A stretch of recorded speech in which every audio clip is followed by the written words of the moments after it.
WPI केवल goods cover करता है, CPI गुड्स एंड सर्विसेज दोनों कवर करता है। मगर जीडीपी डिफ्लेटर एक ऐसा इन्फ्लेशन का मेजर है जो इकोनॉमी में प्रोड्यूस सारी फाइनल गुड्स एंड सर्विसेज को कंसिडर करता है इन्फ्लेशन को नापने के लिए। तो ये ब्रॉडेस्ट मेजर है इन्फ्लेशन का हमारी इकोनॉमी में। It is more comprehensive than CPI and WPI।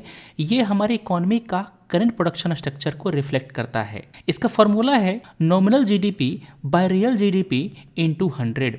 जब जब जीडीपी का बेस ईयर चेंज किया जाता है तो डिफ्लेटर का भी बेस ईयर चेंज हो जाता है। फिलहाल में इसका बेस ईयर 2011-12 है। इसमें कौन कौन सी चीज़ें कवर करी जाती हैं? जो भी फाइनल प्रोडक्ट हैं जो प्राइवेट कंज्यूमर कंज्यूम करते हैं वो गवर्नमेंट का consumption expenditure, for example public services, administration, defence. इसके साथ साथ ग्रॉस फिक्स्ड कैपिटल फॉर्मेशन, जो भी इंफ्रास्ट्रक्चर बनाए जाते हैं, मशीनरी, कंस्ट्रक्शन, नेट एक्सपोर्ट। ध्यान सुनना, यहाँ पर एक्सपोर्ट को इंक्लूड किया जाता है, इंपोर्ट को एक्सक्लूड करते हैं।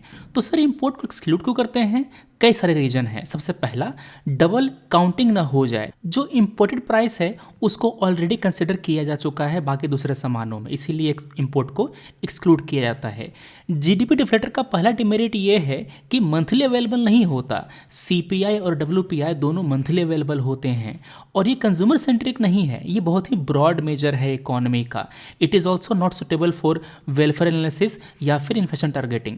अभी क्या हो रहा है कि अगर इकोनॉमी में जीडीपी डिफ्लेटर हाई होता है, इसका मतलब यह है कि जीडीपी में जो ग्रोथ हो रही है वो इन्फ्लेशन के कारण हो रही है, उसके कारण दिखाई दे रहा है, न कि प्रोडक्शन इंक्रीज के कारण।